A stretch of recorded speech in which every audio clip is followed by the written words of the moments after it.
my calculations are correct, when this baby hits 88 miles per hour, you're gonna see some serious shit. They're here. Do you really think you have a chance against us, Mr. Cowboy? Yippee-ki-yay, motherfucker. It's showtime. Right, welcome everybody to another episode of the VHS Strikes Back. I'm one of your hosts, Chris, and my co-host and very good friend is Dave.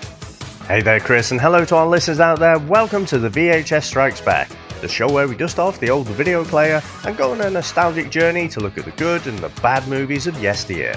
Now, Chris, what are we going to review this week? Well, Dave, it's your pick, and thankfully you've not stitched me up after the magical barbarian twins from last week, but you've gone with an absolute classic movie from 1993. I think probably one of the most iconic VHS covers as well, and trailer. It's starring Mr. Harrison Ford and Mr. Tommy Lee Jones, two actors who are both from the same one-dimensional school of acting. So I was interested, having watched this, what a thought of this. So Dave, before I tell you that, what do you remember about first watching this one? So I just remember having it on video. It feels like it was about 93. I remember moving away in 94, so it was either end of 93, it would have been early 94, I would say. I just remember really enjoying it. And because your tastes are changing a bit, you know, I felt like I was maturing out of those action movies, you know, that had come in the 80s. Little did I know then I would still be talking about them, you know, 30 years later or whatever. But yeah, at that time, it just seemed like a more mature movie, because I remember Harrison Ford had all of these kind of movies in it, fucking Air Force One, Clear and Present Danger and stuff. And I just wasn't really interested in him in those type of roles. I wanted him to be Han Solo or Indiana Jones.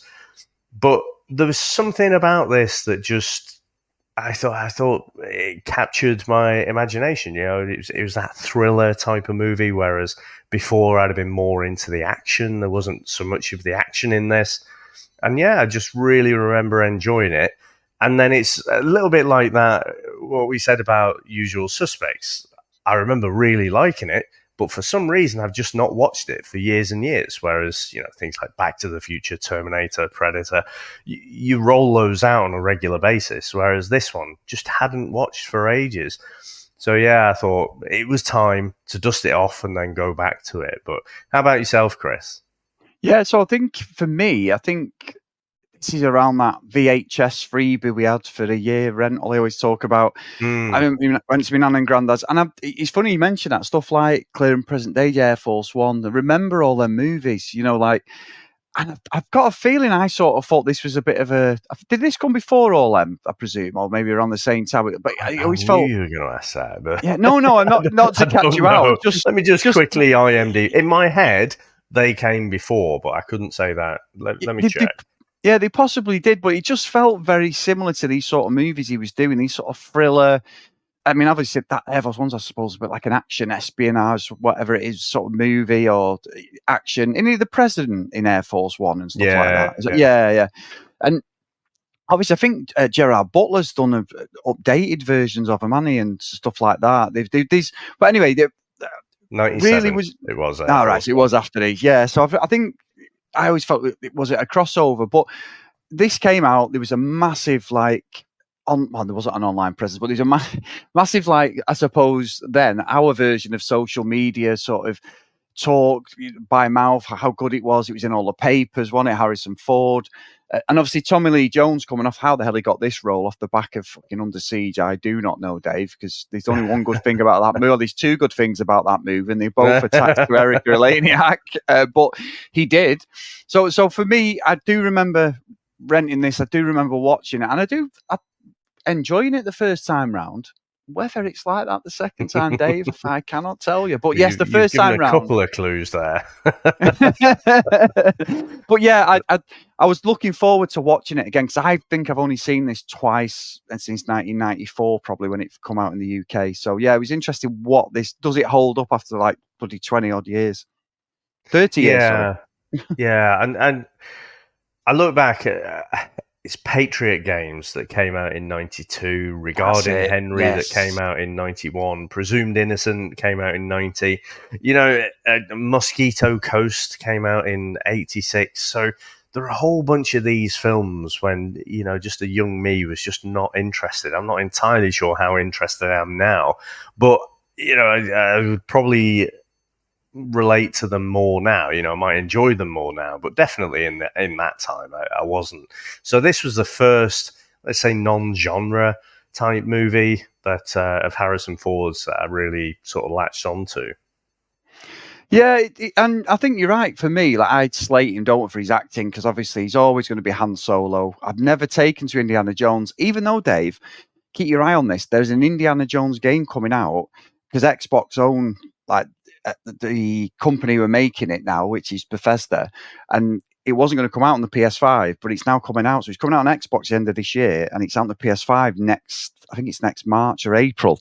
There's like a time delay. However, it looks brilliant. It's a first-person game with a little bit of third-person view, but apparently the previews so far have been excellent. It's not Harrison Ford doing his voice. It's this Troy. Well, it is. I can say fucking Troy Deeney, but he definitely not doing the voice for it. But it's a guy called Troy. He's not somebody. playing football anymore. Well, no, he is a tosser. But this guy's doing his voice, so it's slightly off, but it does sound like him. But the likeness is Harrison Ford, so I'm really interested to play that. It might drag me in finally, Dave, to the franchise. Maybe I've been a bit harsh on Mr. Ford, or maybe I haven't. That's all I can say. I don't know if it. I imagine the game would be good. But then I kind of think, well, Lara Croft is basically Indiana Jones, but with, other assets. So I don't know. I can imagine the game being good, but would it drag you in if the Lara Croft games hadn't dragged you in? I'm not sure. Well, you know what, Dave? It's interesting because I've just started playing Lara Croft games, never played them before, and I downloaded them on my Steam Deck. Like, I go on a holiday or if I'm sat there, Sam's watching something, and they're like £1. But they're really good because I love the Uncharted games, on the PlayStation. Very similar, but yeah, it's weird how stuff drags you in like that. Totally nothing to do with The Fugitive, one of my segues, but there you go. Yeah, and on that bombshell, should we get into our trailer? Yeah. I came home, there was a man in my house. He had an artificial arm. Are you saying that I killed my wife? Are you saying that I crushed her skull and that I shot her?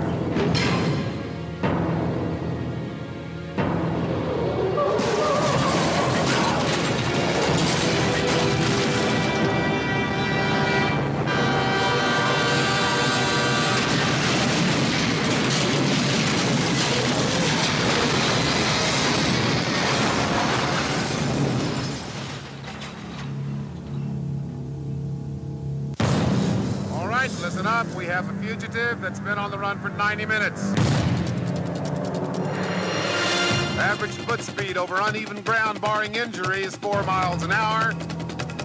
That will give you a radius of 6 miles. What I want out of each and every one of you is a hard target search of every gas station, residence, warehouse, farmhouse, hen house, outhouse, or doghouse in this area. Your fugitive's name is Dr. Richard Kimball. Go get him. Put that gun down! Turn around!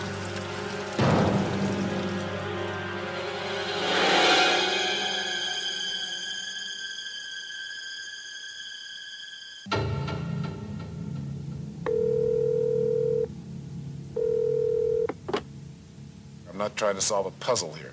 Well, I am trying to solve a puzzle. And I just found a big piece.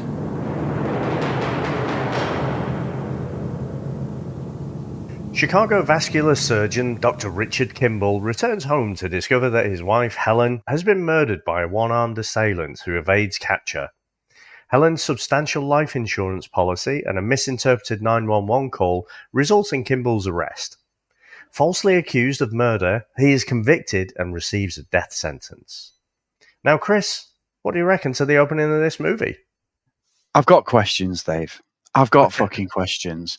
Now, this is a bit like that Michael Douglas one we did, where, that thriller one we did. The Game? The Game, yeah. Where this thing's going on, and I know it's 1993, but surely the fucking forensics and stuff would have gone with, there was something there. They fucking even interviewed the guy, the one-armed fucking bandit, and nobody's questioned. He's got scratches on his face. One-armed bandit. You're still in fucking Vegas mode, eh? Yeah, I am in Vegas mode. Yeah, I'm ready for it. Don't you worry. But you've got you've got there's so many questions when you watch these movies. Now I know it's different, but there was definitely DNA stuff. There was definitely better ways to trace like how someone was murdered and everything. Even like the apartment, we're getting these weird like flashbacks, aren't we? We don't see the assailant, but we do. You can clearly see as the movie starts, it's doing this intro, but there is like his wife, there's him, there's a struggle, but ultimately he does get sort of arrested, and then there's this time jump. But I do think, Dave, the production of it is excellent in it, and it's proper like you would see where you do see it, where like the person who's got done for murder, they come out and the fucking press are there like it's a TV show, don't they? I know we're watching a film, but you have seen that, and it shows him covered in blood. He's got the beard. I mean, the beard doesn't really suit him, does it? It does look like it's a false beard, but I know it probably isn't. It looks like it's a stick-on fucking beard or something. It is actually a real beard, and they had finished, or no, they'd started shooting some of it, and then you get these early drafts that go back to the producers, to the execs, and they were like, "We're fucking paying for Harrison Ford here. Get rid of the fucking beard." So they had to write in a whole bit where he kind of has a shave and stuff. But I think he was filming something else at this time. I can't quite remember what it was, but that's what the issue was. So he did have the beard and then just got rid of it. Right. And it makes sense because he looks miles better without the beard, doesn't he? But for the purpose of the movie, it also makes sense as well, doesn't it? He's on the run. Yeah. But I think, you know what's funny, Dave? Because I know this is such a bad fucking callback. This is such a but in Fast and Furious, I think it's the Fast and Furious, the remake, maybe 4 or 5. I think it was 5 actually. And Dom gets fucking rescued in he gets basically broken out. I think it's 5 actually. He gets broken out of the prison van and he flips over about fucking 60 times and he just gets up with a little fucking graze or something. But it does feel a little bit like that. We've seen that in movies, haven't we? Where they're not just Fast and Furious. We've seen it in movies, but I do think they do a good way of that like intenseness in this, where obviously it gets rolled over. That guy's pretending he's ill and all that sort of thing, and then the fucking train scene is so iconic. That is a proper 90s pop culture movie reference, that into it. Him jumping. There's a little bit of science there, like he still would be dead because that train fucking would kill him, but I sort of went with it at this point. But yeah, Harrison Ford acting range, Dave, I'll save that for later. Well, I think I know where that one's going to go. But so just on the DNA thing, though, I think you are looking at the 90s. So it's not like CSI. You don't... I'm not sure even now, that you'd want to preserve the crime scene or whatever. You're trying to collect hair samples and whatever. But I haven't watched CSI for years, but I can imagine, here's a thing of hair. Let's send it to the lab, run it through the database of criminals. Here you go. This is who it is. I don't think it really works like that. So I don't think it's probably not quite as advanced, certainly not in the 90s as you thought it would be. But this was based on a TV show that came out in the 60s. So if you think DNA was only discovered, in the 50s, I think. So around the time that TV show was out, there wouldn't have even been a thought about DNA at the crime scene or whatever. And it was all based on the same premise. He's on the run. His wife had been killed and he was wrongly accused for it. But it seemed like it was a more of an episodic type series, so it ran for about 4 years. And almost, if you think of the Hulk, Chris, so he went on the run, and then each episode, he's helping someone in some way, hulks out a couple of times or whatever. Don't know whether Richard Kimball did, but I think that was the idea. And then they've been trying to make a movie for it since the 80s. So it had actually been in that kind of development hell for quite a while. So probably as you're approaching that tipping point where the public consciousness is more aware of things like DNA, like no one went back and it was like, oh, this whole premise is bollocks, really, And I still think even with DNA and stuff, you could still end up in a situation where there's bits of circumstantial evidence. So, I mean, his wife didn't do him any favors, did she? With the fucking 911 call. It did sound pretty fucking conclusive. So I was prepared to put aside the DNA stuff.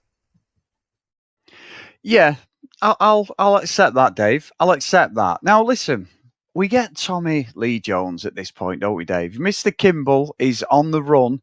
And Tommy Lee Jones comes in, and that guy's being dismissive of him, and he's like, he's got that proper like Southern accent, and he's very commanding. His character, Samuel Gerard, and even his sidekick, he's obviously a baddie in the Matrix, even though he is the boss of the bad boys, as well, Dave, Will Smith and Martin Lawrence. He's always a bellend in most of these movies, but he's not in this, is he? Joe Pantoliano, isn't he? I even said that right then, which is unbelievable, I think. But yeah, he's usually a bad guy in these movies, but he's his sidekick. Hair looks a bit weird, Dave, I've got to say. Clinging on for dear life, isn't it? Yeah, 100%. That's a sweep over. But yeah, I've got to say, I can't do it, Dave. I'm going to try and shit on this movie. I can't. This movie's fucking class.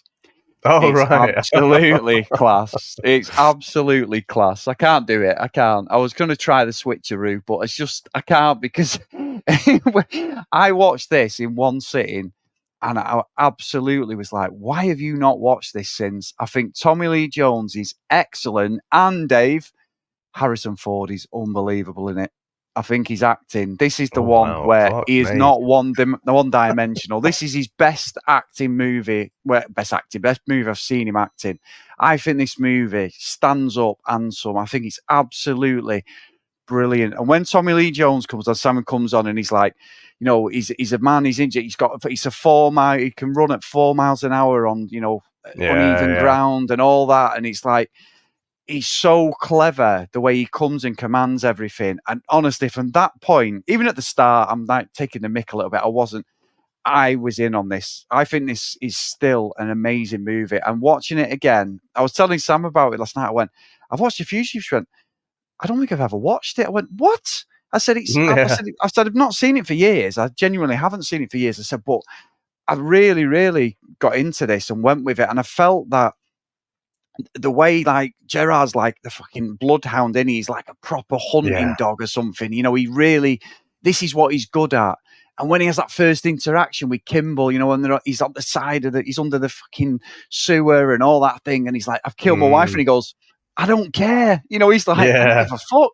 I don't care. I just want to he's not interested, and I find that is so important for the movie. And Dave, there's a reason that this movie's at 96% on Rotten Tomatoes. Oh, wow. Which is unbelievable. So, yeah, honestly, I can't do it to you. I think you've picked an absolute classic movie. Oh, I'm heartened, and that was not expected. You did sort of do me. You just didn't stretch it out for quite as long this time. Too obvious, I think, now, when I do the switch in it. But no, honestly, Dave, I think Harrison Ford and Tommy Lee Jones are outstanding in this movie. Well, I do think this is the best thing I've seen Tommy Lee Jones in. Hands 100%. Down. And, for Harrison Ford, obviously, I love his iconic roles, Han Solo and Indiana Jones. But he does have a bit of range outside of that, doesn't he, in this movie? But I think the thing about Lee's role, Tommy Lee Jones' role, rather, he does have that authority, doesn't he?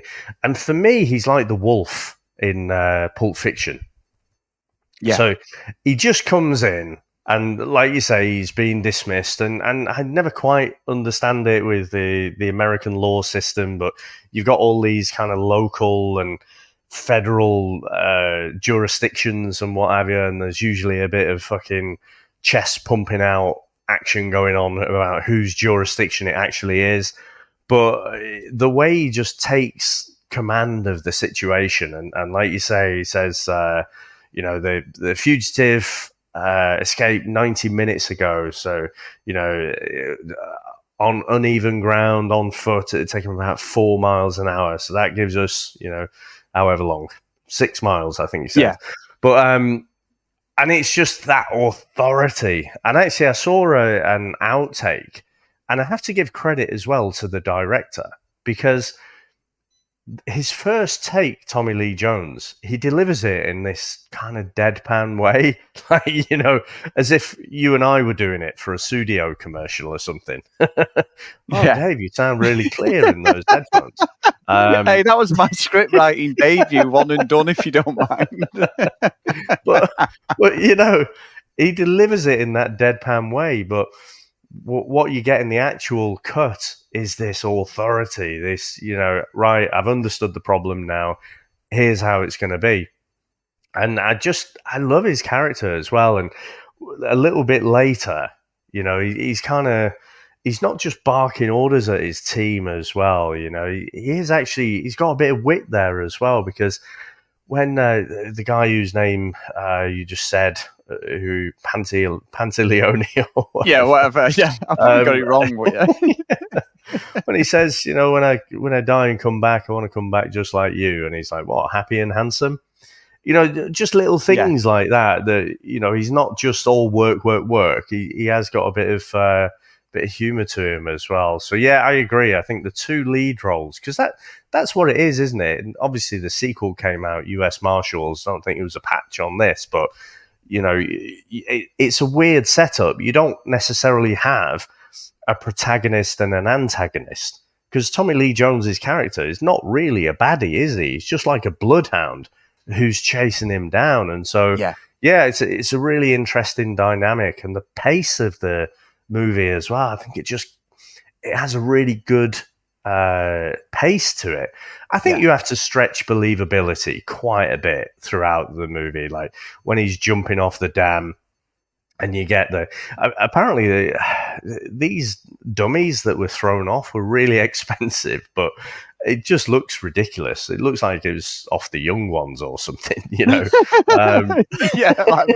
Monty Python or something. Yeah, it just looks really bad, and yet they cost like $90,000 or something. But so there's lots of leaps of faith in it, but I just love the pacing of it and the way it goes along. I think you're right. I think that's what really makes it, is the pace. It's relentless, isn't it? Even when you've got them little downtime, he can't stop Richard, because Gerard's there, and he's within that area. He knows. Yeah. There's a couple of times where he could have had him, and things happen, like you say, the dam scene. But I think even the trivia, that fucking train scene, that's a real train, which is now used as a tourist attraction in North Carolina. North Carolina. And Harrison Ford with the St. Patrick's Day parade, he actually inserted himself into the parade, wasn't it?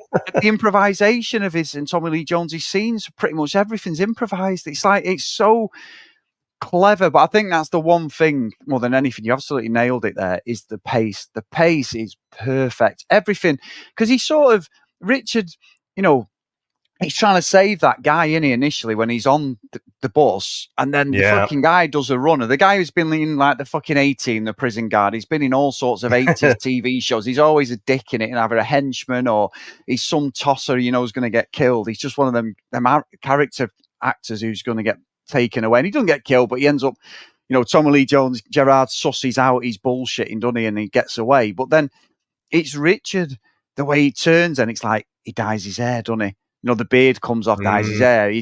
But then he starts going back into, I know I've done nothing wrong, so while I'm out here, no one believes me. I'm sentenced to death.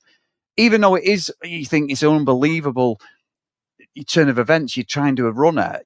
He knows, because of his background, his best friend, straight away, his best friend, you're like, it's not the other guy. It's got to be you. You're a slimy fucker. But he's playing the friend, innit? He's not telling the police at this point and stuff. He's not really giving anything up. It's so well done. And I think Harrison Ford, when he does the whole doctor thing again, and he's there, zipper up, he's got food and he's acting. He's just shaved his beard in that guy's room, and the guy's like, "Hey, Dak," and he's like, "Yeah." And he looks down, he's like, "Oh, yeah." But they said, didn't they? I know you've probably read it about him shadowing doctors, acting like they've done this hundreds of times because it's the job, the repetition. Honestly, Dave, I think like Harrison Ford and that just absolutely nail this one out of the park. It's perfectly pitched movie for me. I mean, of all of the ways that I thought this could go, I did not think it was gonna. I didn't think I was going to come on this morning and you'd be gushing about Harrison Ford, but I am heartened by it. I'm glad you enjoyed it. What I would say, you said about his mate there. So Nichols. I mean, the trouble is, he pops up, doesn't he? And he's his best mate, and you're like. Now, I hadn't seen this for years and years, and I vaguely remember the twist. I vaguely remember he was set up. Didn't quite appreciate, exactly what it was all to do with clinical trials and trying to hide, some adverse events so a drug gets approved and they make billions of dollars out of it. But Nichols is played by Jeroen Krabbe. I don't know if that's exactly how you pronounce it, but he turns up and you're like, well, you're the fucking baddie, aren't you? Yeah. I've seen you in Living Daylights. Yeah, exactly. You're the baddie. But, Chris, there's a weird callback here because a couple of weeks ago we did Solar Babies. Nichols was originally supposed to be played by Richard Jordan, who played Grok. He was like the fucking Gestapo guy in Solar Babies. Yeah. So he was supposed to play Nichols, but unfortunately, he was diagnosed. I think it was with cancer, and then he basically died like pretty much straight after The Fugitive came out. So he was lined up for that role of Nichols. God, right. So it's weird, isn't it? How you get these events happen and stuff. As well. It's pretty quick as well. But no, you're right. I remember that. I didn't realize it was the Living Daylights until I started reading up on it yesterday. It was like, that's him, because he is a baddie, and he's always a snidey. He always be like a German or something, didn't he? A pretty proper evil bad guy. Christoph Waltz turned up or something. It's like, it's fucking you. Yeah, it's you again. You're a baddie. But no, I think he plays a good part, and for most of the movie, he is aligning himself with Richard in it. But it does feel, Dave, I've got to say, that whole thing with him is very similar to what we did a few weeks ago when we did Ghost Sam and his weird mate, who obviously wants to sort of nail Demi Moore and, all that way and the money and everything. But there's nothing in this movie that I can slate, because I just think like it's so well put together.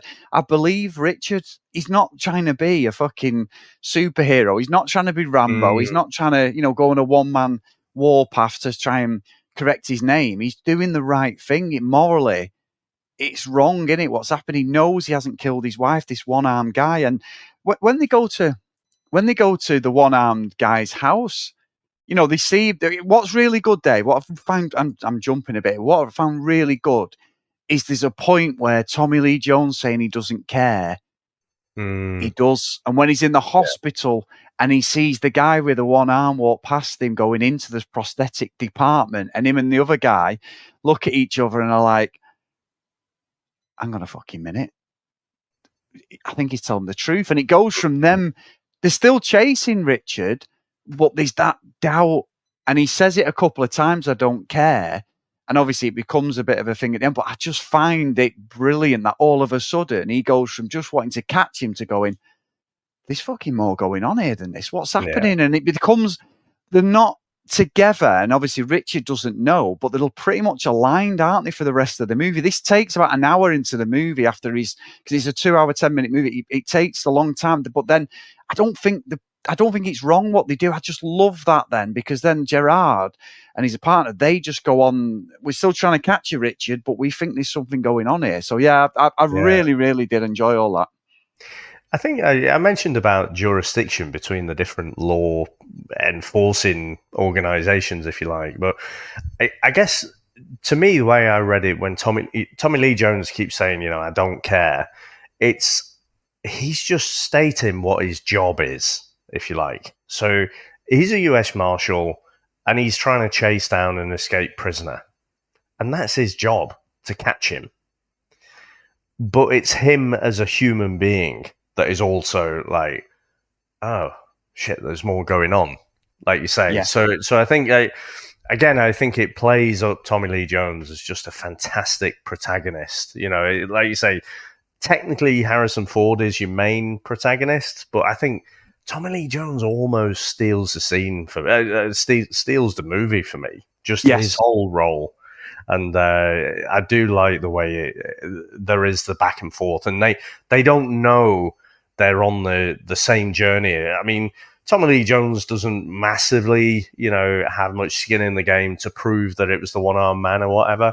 But when it's there, he's going to make sure he does the right thing. Yeah, and you're right. And I think like the whole situation, and it all comes to pass because of the kid, doesn't he? That kid's been misdiagnosed. He's playing a janitor. And they did the scenes, didn't they, with Julianne Moore, where she was going to be his love interest, but they cut it all out because it didn't make sense. So that's what I was reading there, saying that she gets top billing in the movie because of this, because they cut her out. They didn't feel it went with the story. But then... That was such a great... Whoever made that call, ultimately, I think it was a great call, because... his wife has been brutally fucking murdered, right? He's been wrongfully sent to the fucking chair for the death of his wife. So he hasn't even really got time to grieve for his wife being murdered. He knows this person is who's done it is free. He doesn't know why it's happened. Let's go with Julianne Moore, shall we?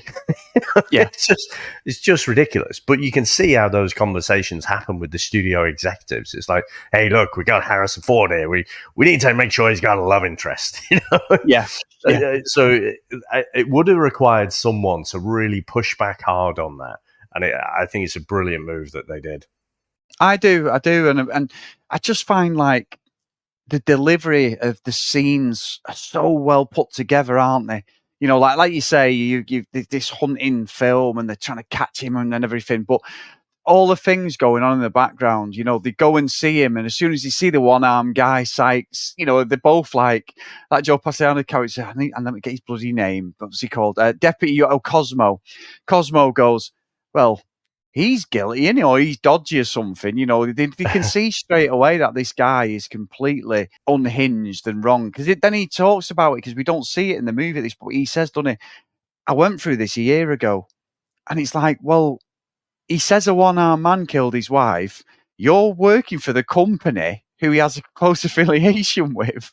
Fuck me, Dave. Even Columbo would have gone, I've just got one more thing. You don't do that in the workplace. But Eric Hitchmo from the Comedy Conference. It's not like Columbo. No.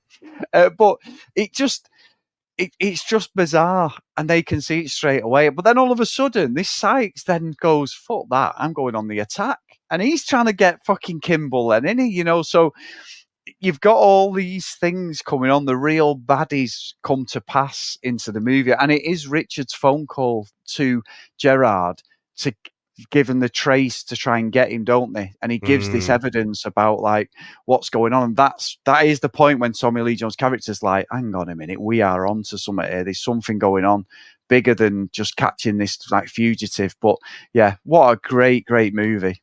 So we get to the end bit, and we've got obviously, it's all to do with this drug and the side effects, and how Richard had sort of said it fucks your liver up basically. And then his mates up there, doing the full speech to like this big crowd, Dr. Charles Nichols, and he's looked like the goodie at this point, but Richard's realised and found that he's not the goodie. He's part of this. The guy with the one arm, he's sort of revealed himself. He sees the whole thing. Tommy Lee Jones is then in unison, but he's still trying to catch Richard. And what's weird though, Dave, is when Richard goes into like the seminar speech thing, and he's on the podium doing the speech, Nichols, and he's just allowed to walk up to him. And all these people who obviously know Richard Kimball are going, oh my God, there's Richard Kimball. And he's walking up dead slow, and there's no security, there's no police, the fact that his best friend is on the run. He's told the police that he spoke to him, and he just walks up, doesn't he? Dead cool, and then gets away, and we have this like, shootout and everything. But I think the payoff is excellent. I honestly think that the ending is really well put together, and it does get Kimball that sort of exoneration without even going to court, because Tommy Lee Jones straight away takes the cuffs off Dunny, smiles at him like nothing's wrong. Like you said, the Julianne Moore thing would have been awful if he'd had a relationship with her. He's still mourning his wife. He's just in jail. I know, obviously, he's had a year in jail, so he's probably dying for some female attention. But he he like laughs at him and like, yeah, it's okay. Yeah, don't worry, sort of thing. But however, I can't take it away from it. I think it's a brilliantly executed movie. What's just popped into my head is that fucking one from Spider-Dan, the thing with two heads, when they basically just that last clip where this guy again, he's convicted, he's on the run, but it's like, oh, happy days. He's on death row, isn't he, at the start of the movie? When he says he's innocent, but yeah, what a movie that is. Fuck me. Still wished it was a sex scene. That would have been fucking brilliant. How that was navigated. Fucking hell, the two heads. Doing the time of our life. But anyway.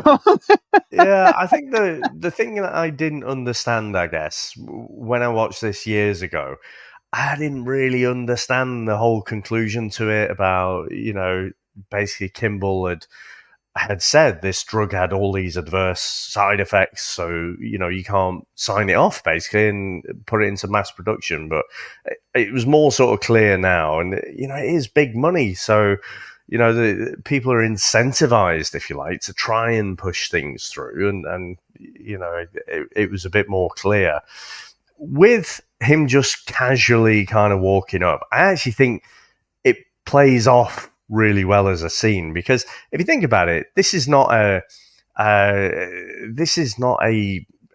conference where the president is talking or something.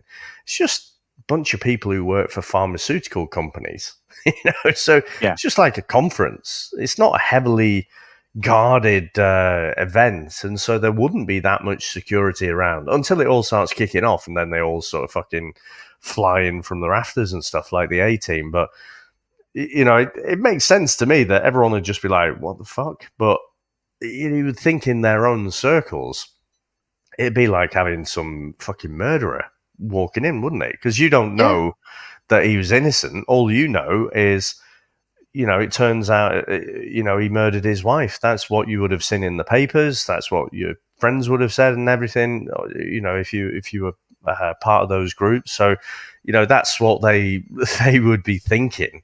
So yeah, you would think someone might have stepped up and been like, what the fuck are you doing? But I thought as a scene, how it played out, it's fucking brilliant. I couldn't argue with it at all. No, it's brilliant. Absolute amazing movie. So Dave, shall we get into the scores? Let's go.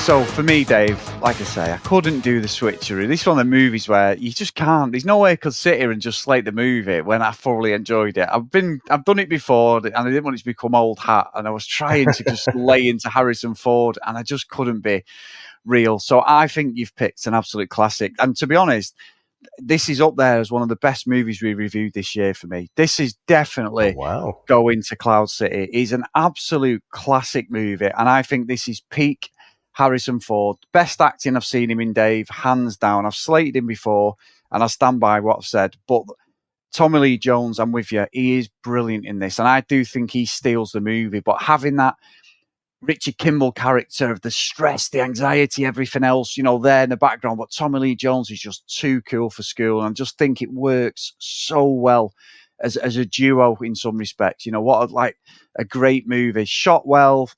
Everything pays off at the end. Yeah, absolute classic movie. So it's got to be Cloud City all day long.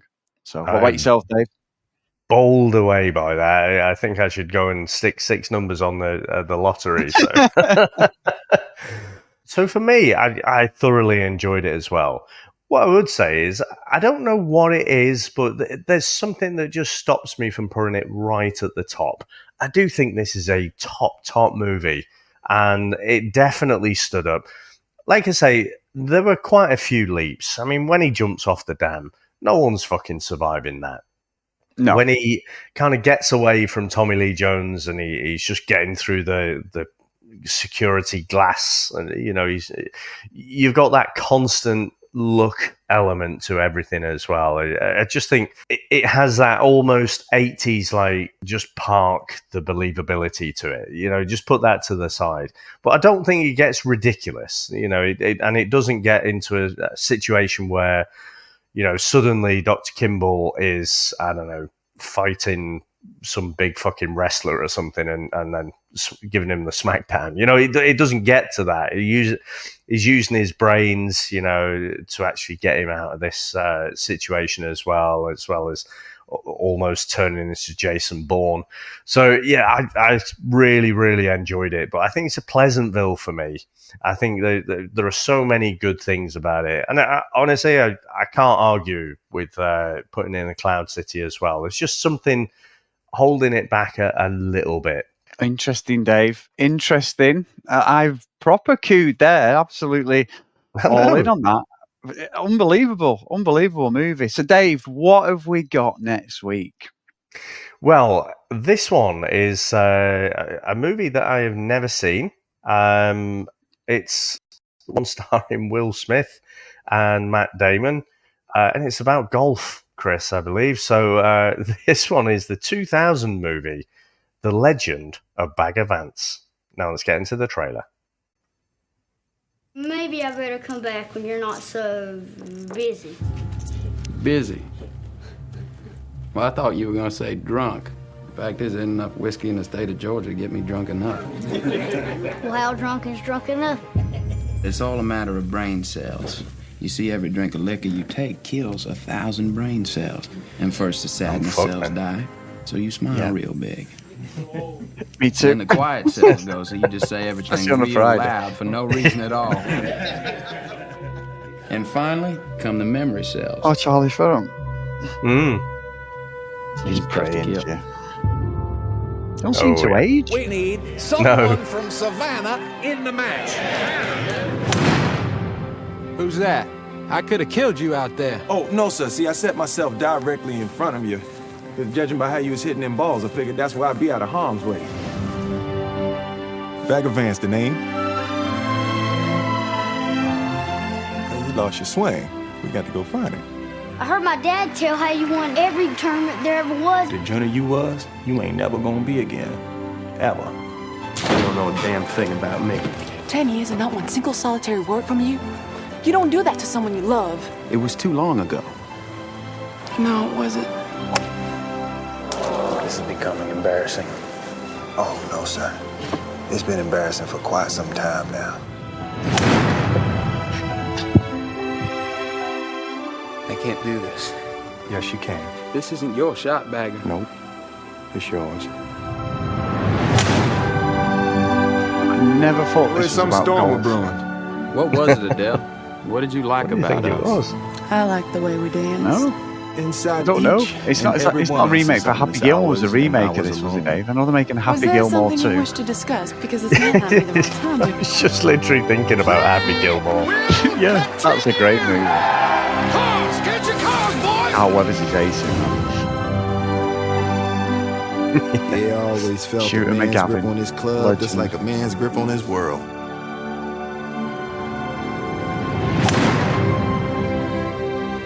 Yeah, so interesting pick from Dylan. I don't know how I'm going to feel about that, Dave. Will I be cooing over it like Harrison Ford and Tommy Lee Jones? I'm not sure. Well, this one's going to be a little bit different, isn't it? I think this is going to be a bit more of a toned down movie. It's not going to be like action thriller like we've just done this week, but yeah, it's going to be interesting. Just complete tangent, but when I started at Blockbusters, right, I remember one of the movies that came out was called The English Patient, and loads of people were trying to get hold of it. And I remember it being, I was saying about those trailer videos that you had, and they used to drive you fucking nuts if you're on like an 8-hour shift or something because you get it multiple times. But honestly, there was nothing in that trailer that made me want to watch it. No. But my mind always goes back to it, and I think, should we do that one week maybe, and let's see, but I've got a feeling this is going to be, I don't know, a slower drama that might not be exactly in our sweet spot. No, but it's different. It's good as well to get outside what we normally do as well, isn't it? So it'll be interesting to see. So, good picks. Let's see. So, a massive thank you to everyone as always. Big thanks to you this week, Dave, for picking a cracking movie. Keep me happy for a change. If you want to email us, the vhsstrikesback@gmail.com. If you want to follow us on social media, @VHSStrikesBack. If you do want to support us, please get over to patreon.com/the VHS Strikes Back. And if you do get a chance, drop us a review on your podcast catching up, guys. We do appreciate it, good or bad. So, the roll call of honour, and a massive thank you to all our patrons, past and present. But today's roll call of honour is Mr. John Malone, Mike, Lee, Helen, Dylan, Stephen, Trent, Dan, Justin, Susan, Timothy, Matt, Hales, Ken, Lucky Luda Green, Herbs, Jacks, Math, Blake, John Hammond, and Mr. Tony Farina. And on a side note, Dave, I will be seeing Mr. Matt Bates, one of our patrons and a good friend of mine who's in Vegas the same time I am. So we are having a VHS Strikes Back drink, Dave. So I will report back with pictures and everything. So, looking forward to meeting Matt. Very good. This would be like our first VHS Strikes Back event, really, won't it? Just be you and Matt. Yeah. Well, Dave, I am booked for Vegas for next April. If you're not doing anything around the last week of April, we could do a multi VHS get together. You know what I mean? But there you go. I'll leave that one in your back pocket. Yeah, we could definitely do that. But no, that would be awesome. That will, and at some point we just have to stop. Well, not that we just have to stop being lazy. We've both just got lives. It would be fantastic to do a meetup at some point. We do need to do it. Yeah, probably not Vegas. Probably something a bit more accessible. But and I can take responsibility for that because I come up with the idea and you were like, well, you do it because, and my organisational skills were fucking useless. But if we do it, Dave, I promise I will organise this one. So we'll do a get together. That'll be nice, that.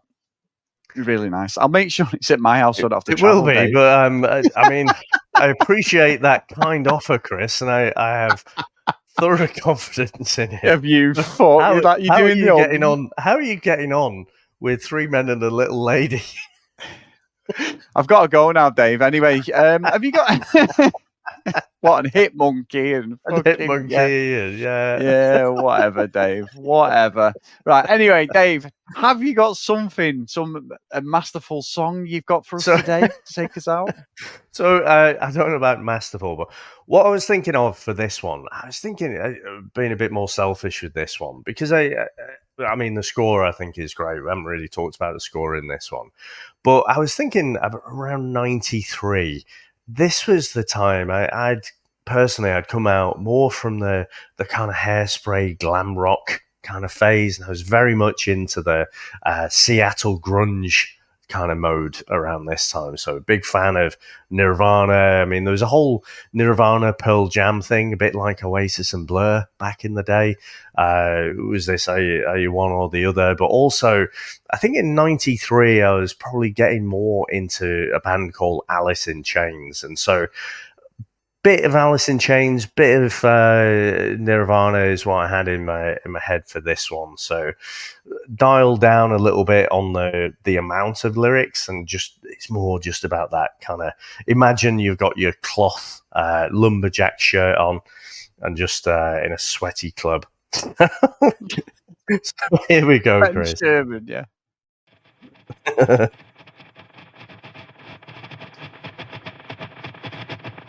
Listen up, ladies and gentlemen. Our fugitive has been on the run for 90 minutes.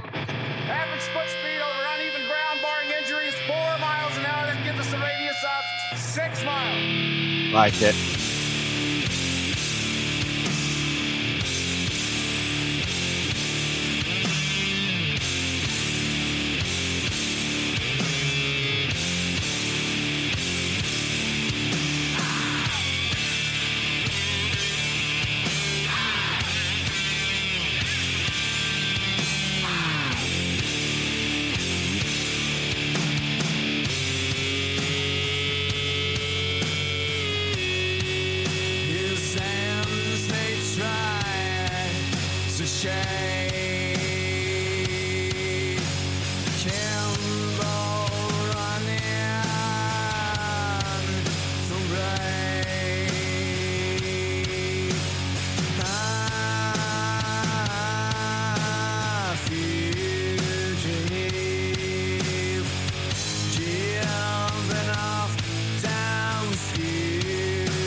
This is a Tommy Lee Jones theme song, isn't it?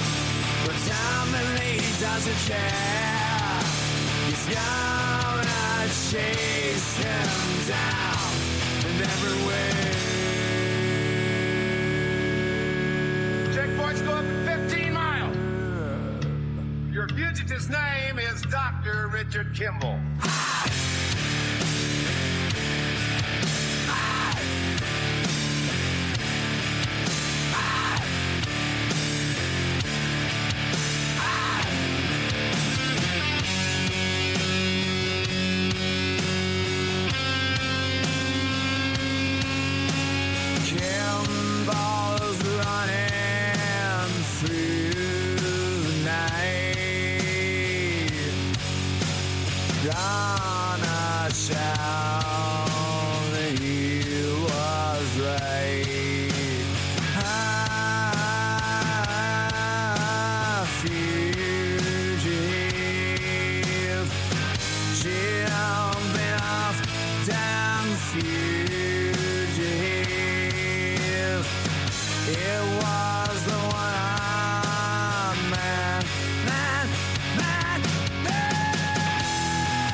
Sorry, I could hear you say something, but I couldn't hear what you were actually saying. No, I said it's very Tommy Lee Jones theme music.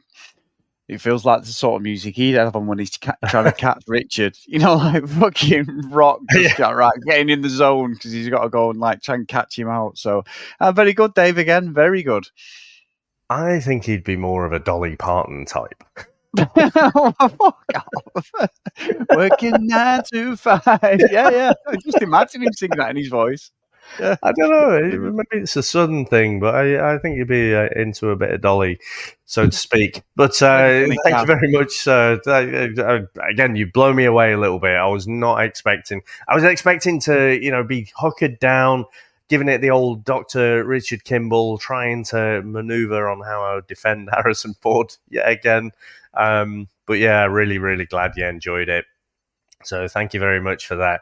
Thanks to all our listeners out there. Thanks to all our supporters. And we'll speak to you next time. Bye. That's it, man. Game over, man. It's game over. What the fuck are we going to do now? What are we going to do? Maybe we could build a fire, sing a couple of songs, huh? Why don't we try that? We better get back, because it'll be dark soon, and they mostly come at night. Mostly. I'll be back. That's odd. We came, we saw, we kicked its ass. Wax on, wax off. Get to the chopper! One ring to go. All right. Ding, ding. Bust you up. Go for it. Well, here we go. Ain't so bad. Ain't so bad. Ain't so bad. Come on. Ain't so bad. You ain't nothing. Come on. You must be crazy or something. I'm crazy. You just a stupid fool. Yeah, maybe you're stupid. You ain't breathing heavy. He's a fool. He's stupid. I've seen you at 6 months.